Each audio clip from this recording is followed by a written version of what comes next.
a mail truck. People terrified outside this movie theater as bullets fly. Ducking for cover, shielding their children. We're gonna be okay. Vehicles riddled with bullets. It was like pop, pop, pop, pop, pop. Among those wounded, a 17-month-old child. Team coverage, we're on the ground in Odessa, Texas. Bracing for Dorian, the Category 4 hurricane bearing down on the Bahamas with 150-mile-an-hour winds. Tourists cutting their vacations short. Let's just get out. Life-threatening storm surge predicted for the southeast coast. Dorian's path still uncertain. It is the most inconsistent hurricane probably the state of Florida has ever seen. Gas stations overcrowded, store shelves cleared out. Our weather team tracking this hurricane's every move. RBG gets personal. The Supreme Court Justice delivering an update on her health. Well, first, this audience can see that I am alive. Plus, her words of wisdom to WJLA, who asked for marriage advice. And a lesson in sportsmanship. There it is. Naomi Osaka defeating 15-year-old phenom Coco Gauff, consoling her tearful opponent just minutes after the match. The tennis champ's class move on center court. Live from ABC News in New York, this is Good Morning America. And good Sunday morning, everybody. We have a lot to cover this morning. Hurricane Dorian packing 150-mile-per-hour winds. A storm just a few hours from landfall in the Bahamas, where it's expected to have a potentially devastating impact. After having its way with the Bahamas, Dorian will lumber toward the east coast of the U.S. From Florida all the way up to the Carolinas, they are making preparations. Major airports suspending operations, utility trucks being pre-positioned, people lining up to fill sandbags. We will have team coverage right here, including the latest on the track of the storm, coming up. But we start here with the breaking news. Another mass shooting in Texas. 5 dead, 21 wounded, including 3 police officers. Video on social media showing people face down on the ground. You can hear the gunshots in the background. Well, this nightmare all started with a traffic stop, and it came 4 weeks to the day after the massacre in El Paso, where 22 people died. ABC's Matt Gutman is in Odessa with more. Good morning to you, Matt.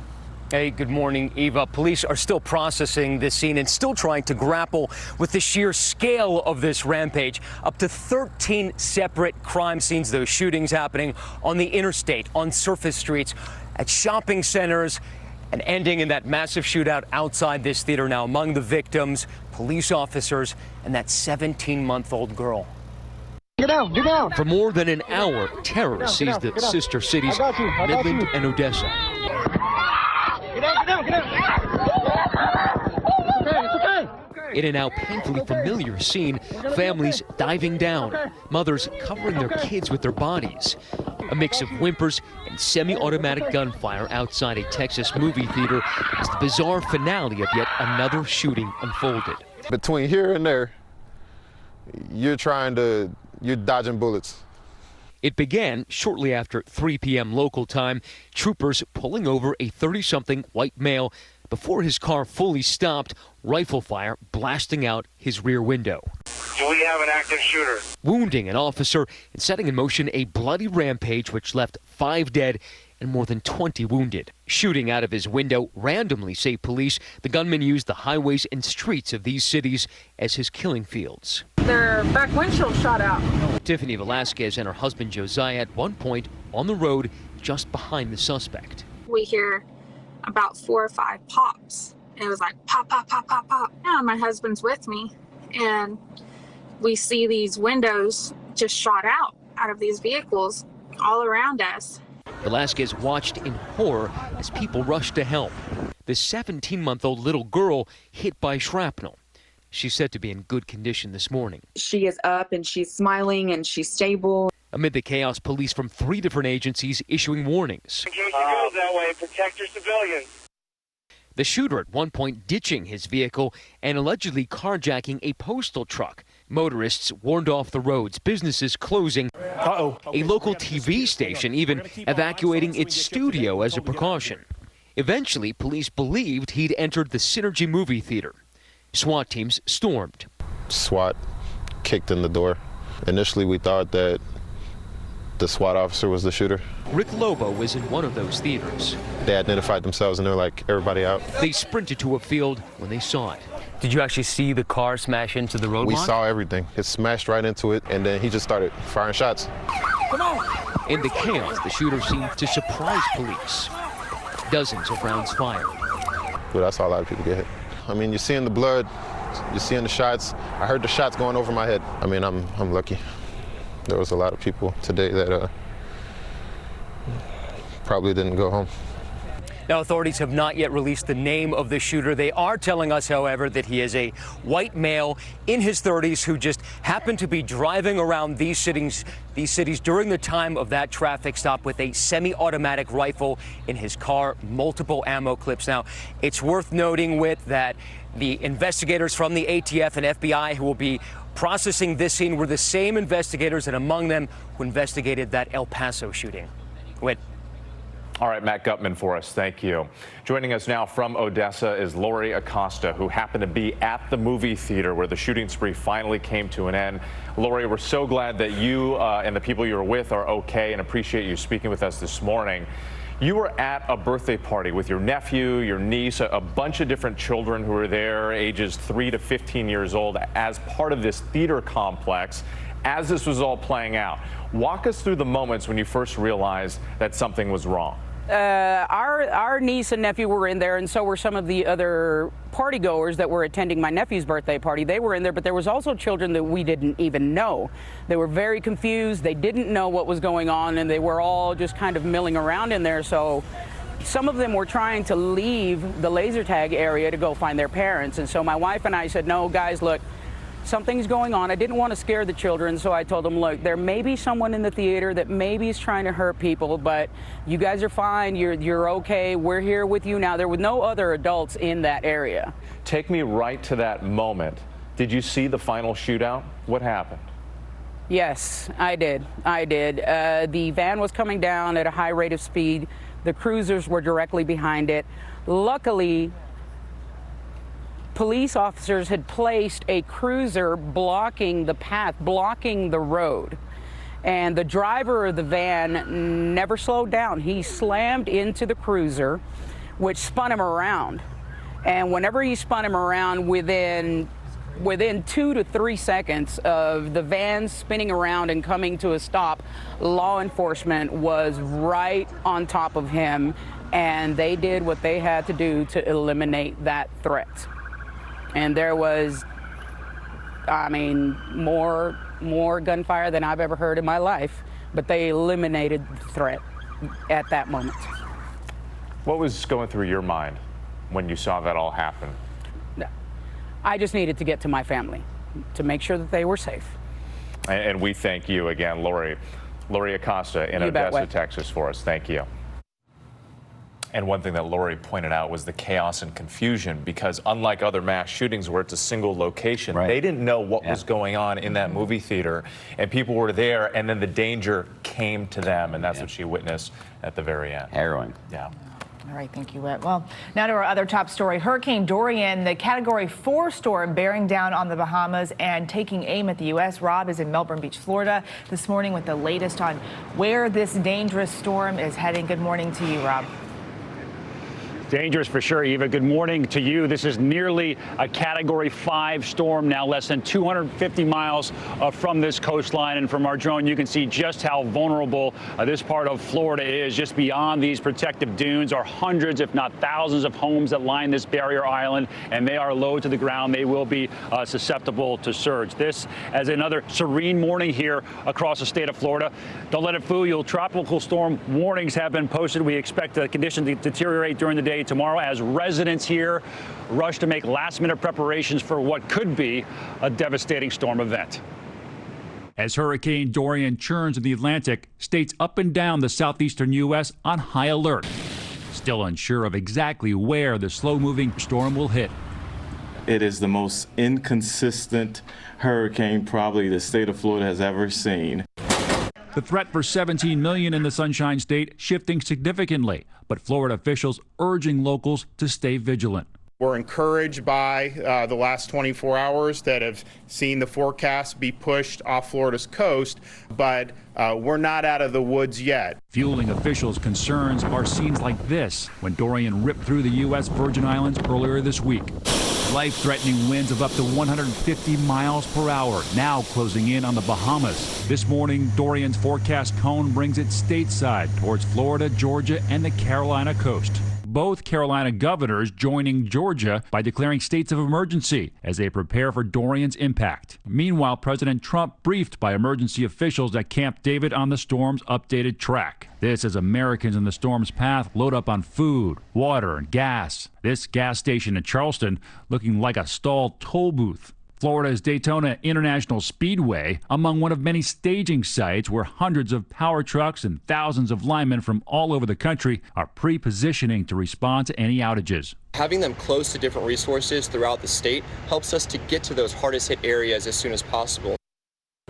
Utility workers, first responders, FEMA reps coming in, tourists, residents getting out. Mandatory evacuation orders have been pushed to tomorrow because this thing has slowed down, but they're in effect for the Berry Islands where I stand right now. You can see behind me the waves are beginning to pick up, as is the surf. Here's the satellite picture. This is just a frightening storm to view from any direction, but you look down on that eye that's about 20 miles across. We've got hurricane force winds that extend about 50 miles in diameter. So this line is very crucial. It takes it about 70 miles off the coast of Florida. If it moves to the west by any degree, you're looking at big time hurricane events for Florida, for Georgia, for the Carolinas as well, which will be very close as we go towards the end of the week. So this will be with us all week long, and it's going to be with the Bahamas the most, with Category 4 winds status there. As far as the hurricane warnings are concerned, Northwest Bahamas, tropical storm warnings now posted for central Florida coastline because we expect tropical storm conditions within 36 hours. That line will be moved to the north as we go through time as well. So the main impacts for the southeast U.S., life-threatening storm surge, hurricane force winds, very heavy rain, dangerous surf. We're seeing that, rip currents as well. Guys, back to you. And Rob Marciano on the ground for us in Florida. We'll get back to Rob soon with more on the forecast. We are also on the ground in the Bahamas, where Dorian is due to make landfall today. ABC's Marcus Moore is in Marsh Harbor. Marcus, good morning to you. Hey, Dan, good morning. We are experiencing off and on periods of rain, and you can see the wind. Look at the trees waving in the wind just behind me here. Already we are experiencing the winds that stretch more than 100 miles from Dorian's eye. This storm sending tourists and residents on this island scrambling for.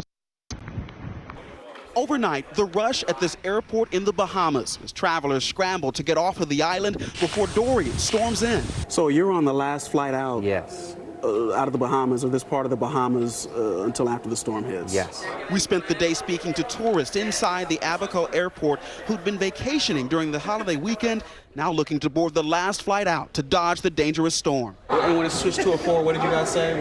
It was, let's go, like, we can't stay. Bahamians spending the weekend boarding up homes and businesses and stocking up on supplies. I'm a little nervous about it, you know, and my family in Nassau, they're saying that we need to get out. What I can say is that 73,000 residents would be impacted by this storm.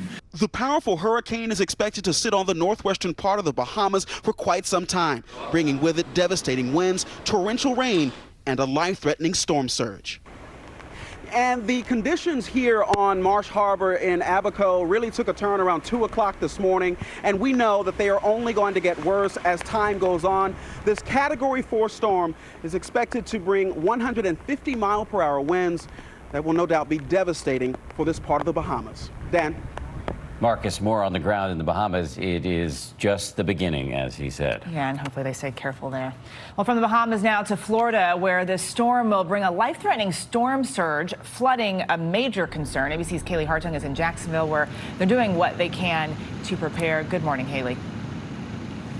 Yeah, good morning, Eva. This popular fishing pier in Jacksonville Beach, it's partially closed, and it's a reminder of the battering that this area has taken in recent years. This pier badly damaged 3 years ago during Hurricane Matthew, and again a year later by Hurricane Irma. Neither one of those storms hit this area directly, and yet the impact both of them had here was significant. That is a scenario we're bracing for now. As the sun shines in Florida, a new warning from Jacksonville's mayor. The incoming storm will be no day at the beach. It's not time to let your guard down. I had people 2 years ago telling me, gosh, I wish I had listened to you. Hurricane Irma's damage 2 years ago, a raw cautionary tale. Powerful storm surge pushing the St. Johns River through the city of Jacksonville. But when Mayor Lenny Curry sees this storm's behavior, it takes him back a year further. What looks familiar about this storm as it approaches? This looks a lot like Matthew a couple years ago. The wind bands had major impacts, particularly on the coastal and beaches communities. What did this look like 3 years ago when Matthew hit? I mean, all this water it flooded in. You wouldn't want to be here when that happened. We did major dune restoration here after Matthew 2 years ago. The city working hard to prepare, while efforts among the residents vary. Gas in the tank, cash in the bank, water in the car. Let's go. We did actually book a hotel in Tallahassee about 3 hours away, just in case. We're ready to go. We've watched enough tragedies on television to know that you don't mess around. When you need to go, you go. What is your biggest concern when you look at this storm? That people to take it lightly. Mayor Curry stressing an important part of residents' preparation should be knowing your evacuation zone and your route out. He says if an evacuation order is issued, there is no time to waste, and that is still a possibility here in Jacksonville. Whit. Important information, Kaylee Hartung for us in Jacksonville. Thank you. Meantime, President Trump has been following the track of Hurricane Dorian from Camp David. ABC's Rachel Scott is at the White House for us this morning with more on how the president is monitoring all of these developments. Rachel, good morning. Good morning to you, Whit. Well, the White House says the president has received hourly updates on that storm. He received a briefing from FEMA officials yesterday at Camp David after spending some time at his golf club in Virginia. The president will return to the White House today, and then he'll head directly off to FEMA headquarters for another briefing. And Rachel, back to our top story just for a moment. We know the president has also been briefed on the shooting and that Congress will be back in session this month. Where does the gun control debate stand with lawmakers right now? That's right. The president was briefed by the attorney general on that shooting. But as he returns to the White House today, Washington is under increased pressure to act on the issue of gun reform. The president has sent mixed signals on where he stands on that front. Following the shootings in El Paso and Dayton, the president said there was a strong appetite for meaningful background checks. But then after a call with the NRA, he said strong background checks already exist. Now, the House Judiciary Committee has plans to discuss gun control legislation as Congress returns this month. But remember, the House has already passed 2 background check bills. So far, it's the Senate that has failed to act. And as calls for gun reform continue to grow, Texas lawmakers are moving in the opposite direction, loosening gun reform restrictions. And new laws go into effect today in Texas, the same state where that shooting was held, that make it easier to carry firearms in public places like schools and churches. Whit? And that gridlock has existed on gun reform for years. Rachel Scott at the White House for us. Thank you. Also, a programming note. Tune into This Week later this morning when Martha Raddatz goes one-on-one with acting Homeland Security Secretary Kevin McAleenan for the latest on preparations for Hurricane Dorian. Yeah, Eva? and speaking of Hurricane Dorian, let's check back with weather. All eyes on Hurricane Dorian this morning. Let's go back to Rob in Melbourne Beach. How you doing out there, Rob? Good morning again, Eva. The forecast for this storm has been fluctuating and frustrating, to say the least. Here's a setup. What's been shoving it off towards the west through the Bahamas and towards the U.S., that high pressure, that's going to weaken on the western fringe of that, so the steering currents kind of drop off. We'll look for it to slow down, to stall. That's never good.